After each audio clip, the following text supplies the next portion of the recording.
Diascofoot, le miroir du football de la diaspora congolaise.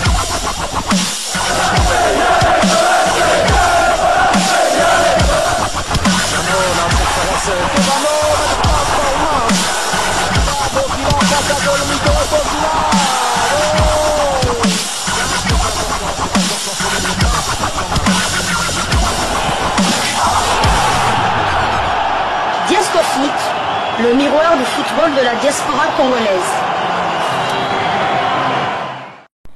Vous êtes sur Diascofoot, le miroir du football de la diaspora congolaise. Diascofoot vous dit bonjour, tout le plaisir est pour nous de vous retrouver, mais surtout de savoir que vous êtes nombreux en train de suivre votre chaîne YouTube dédiée uniquement aux footballeurs de la diaspora congolaise. C'est l'heure de partager avec vous quelques news que nous avons pu récolter pour vous, des news concernant la tanière des léopards de la République démocratique du Congo, et cela dans le cadre de cette première livraison sportive de ce vendredi 20 septembre 2024. Une livraison qui nous conduit en France pour parler avec un ancien sélectionneur des léopards de la RDC, qui était double sélectionneur des léopards de la RDC, vous l'avez peut-être compris. Il s'agit de Claude Leroy, le sorcier blanc, Claude Leroy qui avait quand même transformé cette équipe de la République démocratique du Congo lorsqu'il est arrivé 2004 ou 2005, je sais plus très bien, une équipe qui était constituée de 3 meilleurs joueurs congolais à cette époque-là, des joueurs locaux qui dominaient en tout cas ici dans le championnat national. Un joueur du tout-puissant Mazembe Anglebert, il s'agit des Trésors Mputu, et un joueur de l'AS Vita Club, il s'agit de Matumo Nanzola Roumain, un joueur du Daring Club Motema Pembe, il s'agit de Mbalambuta Biscotte. Est-ce qu'aujourd'hui on peut encore avoir 3 pépites dans ces 3 grands clubs? Ça devient très compliqué, ce qui montre très clairement que le niveau de notre championnat a baissé depuis, le niveau de concurrence a baissé également, et c'est bien dommage. Alors Claude Leroy s'est exprimé en tout cas par rapport à cette dynamique que nous constatons tous dans la tanière, dynamique qui est en tout cas impulsé par son compatriote français Sébastien Desabre, qui est arrivé dans la tanière lors de l'année 2022. Il était occupé, il n'était pas libre, il était du côté de la Ligue 2 française 2e division dans le club de Niort, mais heureusement pour nous, il avait quand même insisté dans son contrat sur le fait que si une sélection africaine le convoitait, qu'on le laisse partir librement. Voilà pourquoi il a rejoint la République démocratique du Congo. Et le média New Messager de la Paix.net, dans un article, nous rappelle une fois de plus la réaction de Claude Leroy qui s'est exprimé par rapport à Sébastien Desabre, par rapport à notre équipe nationale, et cette dynamique que nous constatons, les léopards qui sont dans une très bonne dynamique, nous devons le rappeler. Et dans cet article est intitulé Claude Leroy salue le travail de Sébastien Desabre. La renaissance du football congolais est en marche. Je vais vous lire cet article. En fait, nous voulons vous proposer une analyse par rapport aux propos de Claude Leroy. Essayez un peu de réfléchir pour que nous puissions voir si effectivement la République démocratique du Congo est en train de renaître de ses cendres, ou il s'agit plutôt d'un feu de paille. Un retour en force de la RDC sur la scène continentale. Dans un récent témoignage, l'ancien entraîneur des Léopards, Claude Leroy, a exprimé son admiration pour le travail de Sébastien Desabre à la tête de l'équipe nationale de la République démocratique du Congo. Selon lui, Desabre incarne le nouveau du football congolais et est à l'origine de la révolution de ce sport sur le continent africain. La révolution du football africain commence par la République démocratique du Congo qui confirme son retour au premier plan sur la scène continentale. Sébastien Desabre en est le précurseur, a affirmé Claude Leroy. A également souligné l'importance de l'impact que Desabre a eu sur l'équipe nationale. Il a su identifier les problèmes profonds qui affaiblissaient cette équipe depuis des années. Aujourd'hui, il est impossible de parler des grandes équipes africaines sans mentionner la RDC. Une nouvelle dynamique portée par les binationaux. Claude Leroy n'a pas manqué de mettre en lumière un autre point fort du travail de Sébastien Desabre, la gestion et l'intégration des binationaux au sein de l'équipe. L'intégration des binationaux était un véritable casse-tête, mais aujourd'hui, cette question est plus facile à aborder. Ces joueurs se battent avec ferveur pour défendre les couleurs de la patrie. Il s'agit là d'un aspect essentiel dans la transformation de l'équipe congolaise qui voit désormais ses talents internationaux s'engager pleinement dans la quête de succès pour leur pays d'origine.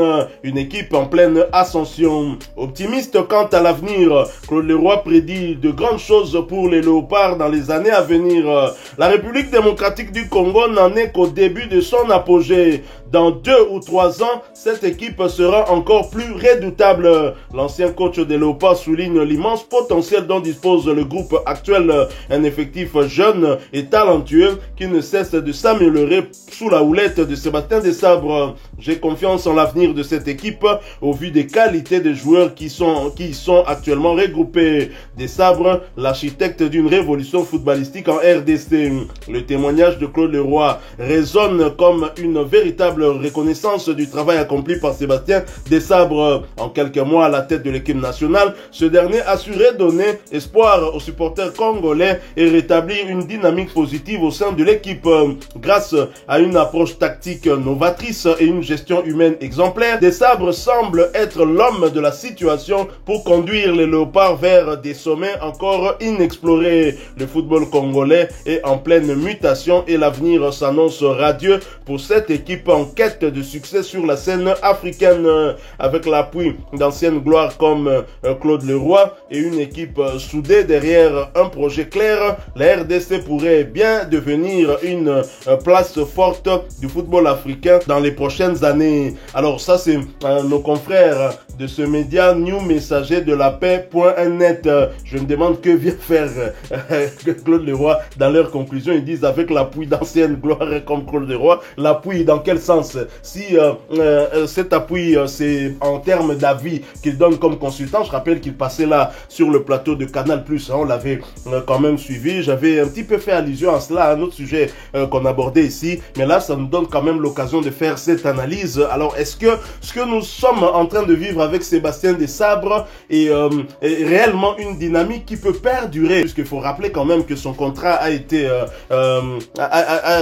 prolongé jusqu'en 2029 par le CONOR, hein, au moins un des actes positifs posés par ce comité dit de normalisation. Et même si au niveau du gouvernement ça traîne encore, hein, le ministre devrait voir ce cas. Je pense que avec tout ce qu'il lui-même est en train de vivre, succès en succès, Didier Boudimbo, depuis qu'il est là, il ne connaît que du succès, hein, avec cette équipe nationale. Il faut dire que son bilan est plus que positif, en tous les cas, grâce à Sébastien Desabre. Je pense que si on prolonge Sébastien Desabre, cela va très clairement traduire une ferme volonté du chef de l'État, Félix-Antoine Tshisekedi, pour que la République démocratique du Congo puisse réellement redorer son image.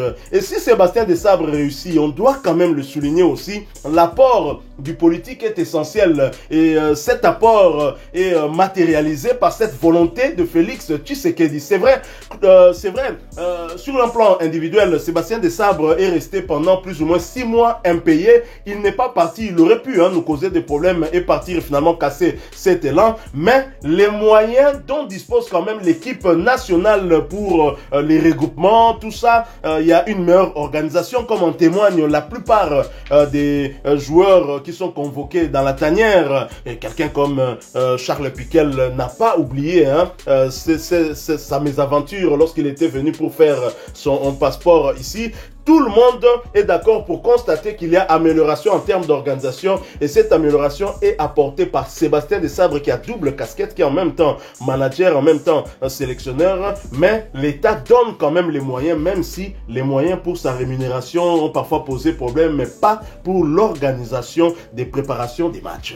Tout à fait, je pense que c'est Claude Leroy a tout dit, il a reflété nos pensées, on en a déjà parlé ici. C'est vrai que Sébastien Desabre est vraiment l'architecte de cette nouvelle génération, ce Congo qui va de l'avant, ce Congo qui gagne. Donc c'est vrai que on parle un peu trop trop positivement de la RDC, ça commence un peu à me faire peur. Il y a eu Canal Plus qui a fait un débat sur je me souviens de RFI, la même chose, et maintenant Claude Leroy qui n'est que positif pour l'avenir de la RDC. C'est vrai, on ne va pas se le cacher que depuis notre défaite en demi-finale face aux Ivoiriens, on a enchaîné 5 matchs officiels, aucune défaite. Aucune défaite bien. En Afrique du Sud, c'était une défaite au tir au but, mais c'était pas au temps réglementaire. 5 matchs, 3 victoires, 2 matchs nuls, dont un match nul au Sénégal. Et avant notre défaite face aux Ivoiriens, on avait aussi enchaîné encore 5 matchs sans défaite, avec une seule victoire. Donc la RDC, c'est vrai, il y a un renouveau. D'ailleurs, le classement FIFA qui sortira bientôt, là, avant la fin du mois, on va probablement intégrer le top 10 africain. Mais il y a quand même, c'est vrai que Claude Leroy parlait de l'apport des joueurs binationaux. On va pas se le cacher, hein. Dans l'équipe, ils sont majoritaires, je peux même dire 80%. Mais c'est vrai que la majorité des joueurs, ce sont des joueurs de la diaspora, de Diascofoot. Mais c'est vrai que les joueurs nationaux qui ont commencé ici, comme on dit, le terrain zéloté, il y a Chancel Memba, Enoki Nongabalka, Silas Katompa et Shadrach Akolo, Meshak Elia. Donc, et Edo Kayembe. Donc, ils sont vraiment peu. Mais il y a cette politique-là, il y a certains analystes ou journalistes qui ne sont pas vraiment d'accord. C'est le cas par exemple de Xavier Barré qu'on voit souvent à RFI débattre avec le Camerounais Rémi. Et lui il est barcelonais, Rémi tout à fait. Donc, madrilène. Il a dit ceci. Il est consultant à l'émission Les Grandes Bouches à propos de la RDC hier en plateau. Il avait dit ceci. Je ne comprends pas un pays comme la RDC avec plus de 100 millions d'habitants et avoir juste 6 joueurs dans la liste des 25 joueurs sélectionnés lors du rassemblement passé qui sont nés au Congo. Pour lui, le sélectionneur devrait miser sur les jeunes qui sont à l'intérieur du pays, qui ont besoin aussi de jouer pour la nation, que d'aller toujours chercher des binationaux en Europe. Moi, je dirais ceci à monsieur Xavier Barré. Le sélectionneur national n'est pas là pour faire plaisir, pour faire plaisir aux jeunes joueurs évoluant à l'RDC. Non, il est là pour mettre en place la meilleure équipe possible de la République démocratique du Congo. Et si avoir cette meilleure équipe possible passe par les joueurs évoluant à l'étranger, eh bien ça passera par les joueurs de l'étranger. Est-ce que la problématique, moi je pense qu'il a très mal abordé cette question, parce que moi je vais quand même lui poser une question, je suppose qu'il est français. Est-ce que la problématique c'est prendre un joueur né en France ou prendre un joueur qui est très en forme, quel que soit le pays où il joue? En équipe de France, par exemple, combien de joueurs évoluent dans le championnat local quand l'équipe convoquée par Didier Deschamps? Ils sont combien? Ceux qui évoluent en Ligue 1.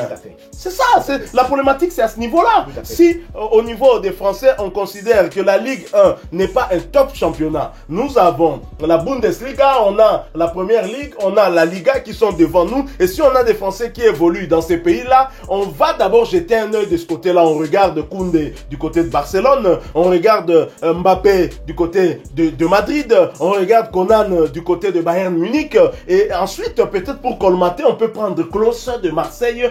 Tout ça c'est parce que le niveau de la Ligue 1 n'égale pas au niveau de ces pays-là. C'est tout à fait normal qu'au niveau de la tête de Didier Deschamps qu'il cherche à avoir les meilleurs. Mais par contre, je pense que ceci devrait interpeller quand même nos gouvernants, parce que c'est vrai qu'en équipe nationale on doit prendre les meilleurs, mais moi je suis convaincu on peut avoir également des meilleurs ici au Congo, parce que je ne vois pas Young Africans prendre le dessus sur le tout-puissant Mazembe Anglebert par exemple. Il faut restructurer notre championnat, il faut... Tout à fait. C'est à ce niveau-là que se pose le problème. Voir que nos meilleurs joueurs, les meilleurs joueurs évoluant en RDC, comment ça s'exiler du côté de la Tanzanie, au Maroc, peut-être en Afrique du Sud. Regardez un joueur comme Eli Panzuka qui a fait des merveilles du côté de l'Ice Vita Club. Il part du côté de Genk, son test ne réussit pas. Il va du côté de la Croatie, maintenant on l'annonce, il va se dire ah oui c'est vrai, Simba SM me voulait, je vais peut-être aller au Simba. Un joueur. Donc il vient aussi du pays, mais est-ce qu'on doit maintenant mettre Simba FP parce qu'il vient du pays, ou bien jouer à la RDC par rapport à un autre joueur qui évolue par exemple à Amiens ou bien à Marseille ou quoi? On doit privilégier. Non, on doit pas. Lillepo quand il était au pays, c'est vrai qu'il était tout feu tout flamme, il méritait sa sélection. Mais Lillepo maintenant il est où? on a sur des troisième division française. On lui a donné sa chance. Au début, quand il est arrivé, on lui a donné sa chance. Après, même en troisième division, il n'est même plus. Si tu excelles en équipe nationale, que tu sois né à Makanza ou bien que tu sois né à Bruxelles, tu joueras. Et non, Kinongabaka, il jouait en Tanzanie, maintenant il joue du côté du Maroc, ancien joueur du DCMP de Renaissance. Mais il a mis sur le banc un joueur de première ligue, de première division, de Ligue 1. Si j'ai bien compris, ce journaliste français, son problème c'est des joueurs nés au Congo. Mais les joueurs au Congo, ils peuvent devenir des professionnels aussi et revenir. Alors que le problème ne devrait pas être à ce niveau-là. Si nous voulons que notre championnat puisse impacter l'équipe nationale, la problématique est à ce niveau-là. C'est le championnat que nous devons rendre viable pour que les joueurs qui y jouent soient aussi de qualité. Si les joueurs cherchent à s'exiler dans un pays comme la Tanzanie, alors que la Tanzanie n'a pas un club comme le tout-puissant Mazembe Angleterre, moi je me dis qu'il y a sérieusement un problème. Ça, c'est un débat qui est ouvert. Malheureusement, c'est pas trop un débat qui concerne Diasco Foot, hein, mais puisque ce joueur quitte quand même le pays pour aller ailleurs, on peut en parler. Justement, si les joueurs ex-zélotiques apportent la même plus-value que les joueurs évoluant à l'étranger, la RDC sera pratiquement, on sera peut-être comme la Côte d'Ivoire des Yaya. Les Yaya Touré, les Dindan, les Zezeto, les Yapi Yapo, tout ça, ont été formés à la SEC Mimosa. Ils sont venus à Beveren, d'autres sont partis du côté d'Arsenal et tout ça, avec la réussite que l'on connaît. Mais avec ça, il y a eu l'apport des joueurs comme Didier Drogba, et vous avez eu la chimie, tout ce que ça a donné. Même moi pour le Sénégal, vous avez Sadio Mané qui était formé du côté du Sénégal, il est ensuite parti du côté de la France à Metz et tout ça. Avec ça, vous avez l'apport des Koulibaly né, grandi en France, vous avez Mendy, et avec l'apport de ces binationaux de haut rang, plus les anciens nationaux de valeurs comme Sadio Mané, des Sarr et tout ça, et vous voyez maintenant où est le Sénégal. Et moi je dis aussi que la réussite de la RDC viendra par là. On veut tous que des joueurs, des pépites qui viennent de la RDC fassent aussi une très très grande carrière, à l'image de Chancel Mbemba et Dokaembe, Meshak Silla ou Ben Silas Katompa. C'est pour ça que moi j'espère beaucoup de la jeune pépite de Amiens, Manitou Messi, qui vient de la JST, la jeunesse sportive de la Kango. Et je crois que ça c'est un travail qui doit être fait du côté politique, hein, et même au niveau de la Fédération congolaise de football association, ils doivent mûrement réfléchir comment générer des moyens pour notre championnat, pour nos championnats, parce que il y a les ententes aussi dans différentes provinces, il y a la Ligue 1, il y a la Ligue 2, et on doit travailler dessus. Si on a trouvé une solution du côté de la sélection nationale avec Sébastien Desabre qui a double casquette, en même temps manager, en même temps sélectionneur, je pense que pour organiser notre football, nous devons trouver aussi l'homme idéal, mais avec une volonté politique ferme. S'il n'y a pas de volonté politique ferme, on sera en difficulté. Si le tout-puissant Mazembe est là où il se trouve aujourd'hui, c'est grâce à un homme. On ne doit pas avoir honte de le reconnaître. Grâce à Moïse Katumbi Chapwe, on voit aujourd'hui le FC Saint-Eloi pour essayer de renaître aussi. C'est également grâce à un homme. On a vu l'AS Vita Club jouer à 2 reprises une finale de Coupe Inter-Club, la Champions League ainsi que la Coupe de la CAF. C'était également grâce à un homme, le général Amissi Tango Fo. Peu importe tout ce qu'on peut lui reprocher, mais c'est ça. S'il y a de la volonté, je crois qu'on peut améliorer notre championnat et les sponsors pourraient bien évidemment venir. Il y a toujours possibilité de trouver des arrangements et c'est en résolvant ce problème de manière globale qu'on pourrait justement demain résoudre cette inquiétude de ce journaliste français. Tout à fait. Moi, je dis souvent, il n'y a aucun joueur, alors là, aucun, qui a fait des merveilles, que ce soit à la Lina Foot ou bien à l'EPF King d'antan, et qui s'est peut-être exilé en Europe, et après, c'est un moment de son exil en Europe qu'on le prend en équipe nationale. Non, ils ont tous, en faisant des merveilles en RDC, ils ont tous été les léopards. Je parle des Lilepo, des Mpoutou Trésor, des Matumona Roum, des Mbala Biscotte, des Mbokani, des Louis Ndama, des Bop et tout ça. Ils étaient tous, ils évoluaient tous du côté de l'Europe. C'est vrai que Chancel Mbemba est parti du côté, mais il n'a pas pratiquement qui connaissait Chancel Mbemba. Il jouait dans un petit club de l'EPF Kin, Silas Katopa la même chose, Kabananga la même chose, mais tous ces joueurs. Akolo la même chose. Mais Jacques Elia, Jonathan Bolingi, tout ça, ils ont été internationaux congolais en évoluant en RDC. Donc il n'y a pas un joueur, une pépite congolaise évoluant en RDC actuellement. Pour moi, si elle est là, elle jouera, Sébastien de Sabre va la prendre automatiquement. Donc pour le moment, je pense que on doit d'abord restructurer nos championnats, que ce soit les championnats provinciaux ou bien l'élite du football congolais avec la Lina Foot, parce que c'est un championnat déjà début nango toye baraté, c'est quand Kosuka nango pe toye baraté. Bon, ça c'est un autre débat, mais pour moi on devrait d'abord retourner dans les championnats provinciaux. Donc EPF Kinezonga, Vita, Lina Foot, parce que le RDC c'est un pays continent. C'est un pays continent, c'est trop moyens athées. Donc l'État doit prendre en charge tout ça. Moyens athées. Tobeta par exemple, EPF Kinwana pour en faire par exemple les deux premiers de chaque province.